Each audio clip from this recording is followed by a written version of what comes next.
Mesdames et messieurs, bonjour. Vous suivez l'élan africain et vous avez bien raison. L'ancien président gabonais Ali Bongo Ondimba défrait la chronique. Depuis quelque temps, il s'oppose avec véhémence à la direction de son ancien parti, le Parti démocratique gabonais. Dans une vidéo publiée récemment, le 18 juillet 2025, il a déclaré la guerre. C'est le mot qu'il faudrait utiliser. Il a déclaré la guerre au comité directeur de son parti, le comité qui a été élu le 31 janvier 2025, dirigé par un certain Blaise Louembe. Pourquoi est-ce que le président, l'ancien président gabonais, se mêle à la politique interne de son pays alors que il avait déclaré se mettre en retrait de la politique? Puisque vous savez, depuis le coup d'État du 30 août 2023, Ali Bongo ne fait plus de la politique et il a dit qu'il se retirait. Ce sont des déclarations officielles qu'il a tenues de façon publique. Mais maintenant, il essaie de revenir par la petite porte en voulant contrôler son ancien parti, le Parti démocratique gabonais. C'est un peu bizarre. Dans cette vidéo donc publiée le 18 juillet 2025, en réalité, c'est pas lui qui a lu le message. Il a dit tout simplement, je vais prier quelqu'un de vous lire le message que j'ai fait à l'attention des camarades, les membres du Parti démocratique gabonais. Mais ce message n'est rien d'autre que de dire que les dirigeants actuels du parti ne sont pas légitimes. Et lui, il veut contrôler ce parti. Camarades militantes, camarades militants, voici donc le texte qu'Ali Agba Onanga Yobege va vous lire de ma part. Ce directoire illégal et autoproclamé a méthodiquement sapé les fondements de notre parti. Il a instrumentalisé le PDG à des fins personnelles. Pourquoi donc il veut revenir? En réalité, il soupçonne la direction actuelle du parti de rouler pour le président Brice Oligui Nguema. Et peut-être qu'il n'a pas tort, puisqu'on a vu lors des dernières élections présidentielles du 12 avril 2025, en fait, le PDG, le Parti démocratique gabonais, ancien parti au pouvoir, a soutenu la candidature du président putschiste, le général Oligui Nguema. Parti démocratique gabonais fait le choix de soutenir Brice Clotaire Oligui Nguema, candidat auquel le peuple s'identifie, qui donne des gages d'action dans son programme et qui a déjà recueilli des résultats probants dans l'exercice du pouvoir. Acquis au progrès social, au développement intégral et équilibré du Gabon, et n'étant nullement concurrent avec les associations, mouvements et forces politiques soutenant le candidat, le PDG, s'inscrit dans cette dynamique populaire inébranlable et dans l'inclusivité voulue par le candidat. Beaucoup, beaucoup. En conséquence, il appelle l'ensemble de ses militantes et militants, ainsi que ses sympathisants, à apporter leur suffrage à l'homme d'action et candidat du peuple, Brice Clotaire Oligui Nguema,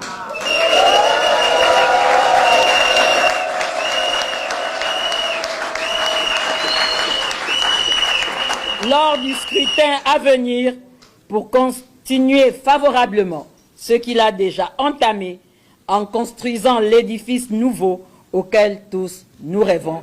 Je vous remercie. Donc, ça veut dire en réalité, en soutenant la candidature de son tombeur, la direction du parti s'est déclarée ennemie d'Ali Bongo. Parce que justement, Ali Bongo, on le comprend, ne tient pas à son cœur son tombeur, le général Brice Oligui Nguema. Et nous le voyons donc. C'est pour cela qu'il s'oppose à ce comité. Il ne veut pas que son ancien parti soit dirigé par quelqu'un qui lui est hostile. Mais justement, les membres de la direction actuelle du parti ont tenu à répondre à leur ancien président. Le Parti démocratique gabonais a son histoire. Et comme j'aime à le dire, c'est notre histoire. Nous n'allons pas renier l'histoire du Parti démocratique gabonais. Un parti créé le 12 mars 1968 et qui aujourd'hui a 57 ans. Et au cours de son histoire, oui, nous avons eu un président fondateur, le président Omar Bongo Ondimba. Nous avons eu un distingué camarade président qui, en septembre 2024, s'est mis en réserve de la République et des affaires politiques. À partir de ce moment, le Parti démocratique gabonais s'est réorganisé, a mis en place des nouvelles structures à l'issue d'un congrès extraordinaire et qui permet à ce parti de fonctionner jusqu'à présent. Un parti politique qui appartient à ses militants. Nous ne sommes tous que de passage. Avant moi, il y avait des secrétaires généraux, y compris le président fondateur de notre parti. Et après moi, je suis sûr qu'il y en aura toujours d'autres. Parce que ce qui importe, c'est que nous puissions continuer à constituer ce creuset de l'unité nationale où les Gabonaises et les Gabonais, qu'ils soient du sud, du nord, de l'est ou de l'ouest, se retrouvent pour discuter des préoccupations du développement de leur pays et non des préoccupations individuelles. Et c'est ce qui importe au Parti démocratique gabonais. Nous sortons d'une transition qui a été difficile pour nous, parce que comme vous le savez, c'est le Parti démocratique gabonais qui était au pouvoir durant toutes ces années. Il est en train de se reconstruire. Une commission ad hoc, conformément aux résolutions des statuts, a été mise en place. La commission ad hoc est en train de faire son travail. Et sur ma table, j'ai retrouvé par exemple les conclusions de la commission, la sous-commission thématique, qui parle de la charte des valeurs, de la ligne politique et ainsi de suite. Donc, nous attendons ces conclusions pour nous redéfinir, pour nous réécrire. En fait, puisque nous sommes dans l'ère du temps, c'est le R de la résilience, de la réadaptation, mais aussi de la réinvention. C'est ça, un parti politique. C'est savoir faire sa mue sans renier son existence, sans renier sa devise, sans renier son histoire. Parce que, quand même à le dire les militants, au PDG, j'y suis, j'y reste et j'assure. Et c'est pour cela, justement, ce que nous sommes en train de voir, c'est à quoi nous sommes en train d'assister, est quand même inédit. Pourquoi quelqu'un qui se trouve à des milliers de kilomètres, j'ai nommé Ali Bongo, qui est maintenant, qui séjourne à Londres, où il a trouvé refuge, voudrait contrôler les affaires intérieures de son pays. On peut dire tout simplement, d'abord, que c'est un esprit de revanche.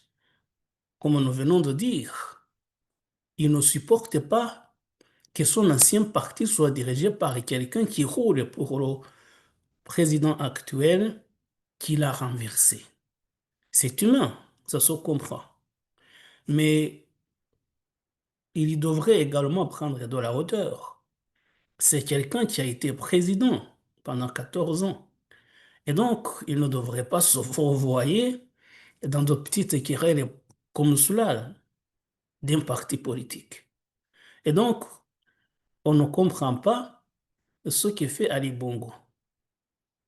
Mais là, c'est sur le plan politique, puisque en réalité, en voulant écarter la direction actuelle du parti, c'est une façon de s'opposer à son successeur. C'est une partie d'échec. Il veut tout simplement rendre la vie dure au général Oligui Nguema. Et ce n'est pas seulement sur ce terrain-là, politique ou politicien. C'est simplement que il déclare la guerre depuis longtemps à celui qui l'a renversé. Parce que d'abord, il déclare qu'il y a eu un manque de loyauté, non seulement de la part de Oligui Nguema, mais également de la part de beaucoup de son entourage d'antan. Et donc, c'est une façon de se venger, à commencer justement par ceux qui dirigent actuellement le parti. Mais la guerre, en fait, est déclarée au général Oligui Nguema. C'est un esprit de revanche, je disais. Vous comprenez, il a été renversé par son garde du corps, ce qui est quand même pour lui une trahison qu'il ne pardonnera peut-être jamais. C'est quelqu'un qui lui était très proche, qui l'a renversé, mais ça se passe toujours comme ça. Les coups d'État, en fait, sont faits par les proches. Parce que quand vous êtes éloigné du pouvoir, il vous sera très difficile de trouver un moyen de comploter contre le président. Donc c'est normal. Mais lui, Ali Bongo ne pardonnait pas. C'est pour cela justement qu'il engage cette bataille politique. Mais hormis justement cette bataille politique, vous savez que il a engagé également des procès contre le pouvoir actuel. Déjà, le 1er juillet, il a été entendu par 2 juges d'instruction à Paris parce qu'il a porté plainte, lui et sa famille ont porté plainte contre les autorités actuelles du Gabon pour, dit-il, torture et actes de barbarie. Il parle également de séquestration. Et il a fait le déplacement le 1er juillet de Londres à Paris pour être entendu par des juges d'instruction sur justement la plainte que lui-même et sa famille ont déposée. Et pourquoi la France, justement, c'est que lui et son épouse d'ailleurs ont la nationalité française. Donc, ils ont déposé plainte en France. On se demande d'ailleurs pourquoi il n'a pas choisi de séjourner en France plutôt qu'en Grande-Bretagne. Mais là, c'est une autre histoire. Et on a vu justement, au mois de mai, c'est là où il a quitté le Gabon. On a vu atterrir à Luanda. On pensait qu'il allait trouver refuge justement en Angola. Mais les dernières nouvelles, justement, estiment que Ali Bongo et sa famille vivent maintenant en Grande-Bretagne, à Londres, très précisément. Et donc, il a engagé cette bataille juridique. Il y a un procès qui est en cours. Il a été entendu le 1er juillet. Et je vous propose justement d'écouter ce reportage de Radio France Internationale à ce propos. Devant les 2 juges en charge d'examiner sa plainte, l'ex-président gabonais Ali Bongo a fait mardi le récit de l'ostracisme qu'il dit avoir subi pendant 21 mois après son renversement par les militaires du CTRI le 30 août 2023. Juridiquement, il n'était pas assigné à sa résidence de la Sablière, mais dans les faits, il n'était pas libre de ses mouvements, rappellent ses avocats. Ali Bongo a expliqué l'angoisse ressentie pour son épouse Sylvia et leur fils Noureddine, prisonniers du coup d'État jusqu'à l'exfiltration de la famille vers l'Angola, puis Londres en mai dernier. Ceux-ci ont déposé lundi devant les mêmes magistrates. Ils ont détaillé les violences psychologiques et physiques qu'ils disent avoir subies en détention. Des violences qui, selon leur avocate, maître Clara Gérard Rodriguez, avaient pour objectif de les forcer à signer des documents afin d'accaparer leurs actifs et leurs biens, comme des titres de propriété. Des accusations de torture toujours niées par les autorités gabonaises qui ont assuré qu'un procès se tiendrait à Libreville, même en l'absence des mises en cause. Comme nous disions donc, en voulant mener la vie dure à la direction actuelle du Parti démocratique gabonais, en réalité, c'est une façon de s'opposer vivement au président Oligui Nguema. Donc, Blaise Louembe et ses camarades qui dirigent le parti ne sont en réalité qu'un bouc émissaire. Mais il y en a qui disent que peut-être il aurait également en ligne de mire le pouvoir. Lui, il dit officiellement, de façon publique, qu'il ne briguera plus un mandat national. Mais s'il ne veut pas briguer un mandat national, ça veut dire la présidence en réalité, pourquoi donc il s'intéresse à ce qui se passe au sein de son ancien parti? N'oublions pas qu'il y a des élections locales et législatives qui sont prévues le 27 septembre. Et donc, lui, Ali Bongo, voudrait justement contrôler ce qui se passe, peser sur le déroulement des élections. Même si peut-être qu'il ne reviendra pas au pouvoir. Ça m'étonnerait d'ailleurs, ce serait très compliqué. Mais il a d'ailleurs pour l'instant, jusqu'à présent, il a des réseaux au Gabon et ailleurs. C'est pour lui une façon de peser sur les élections pour qu'il puisse contrôler la vie politique de son pays. Ça veut dire en réalité être un opposant qui compte au pouvoir du président Brice Oligui Nguema. Puisque justement, lui, Oligui Nguema, selon l'entourage d'Ali Bongo, contrôle le parti démocratique gabonais, alors même que le président Nguema a créé récemment son propre parti politique, le Parti des bâtisseurs. Mais il peut contrôler le Parti des bâtisseurs et contrôler en même temps le parti de son ancien patron. C'est pour cela justement que pour Ali Bongo, cela est hors de question. C'est pour cela qu'il a engagé cette bataille et qui fait rire quand même beaucoup de monde. Comme nous le disions, il devrait considérer son statut, sa stature, et prendre de la hauteur, ne pas s'engager dans des querelles intestines comme cela. C'est pas quand même réjouissant de voir un ancien président se quereller avec les gens qui étaient sous ses ordres il n'y a pas encore très longtemps. Mais lui, justement, il ne veut pas renoncer. Et c'est pour cela qu'il engage cette bataille politique au sein de son ancien parti, le Parti démocratique gabonais, et en même temps s'opposer à celui qui l'a renversé. Je parlais de ce terrain politique. Il y a des batailles judiciaires qui sont engagées à Paris.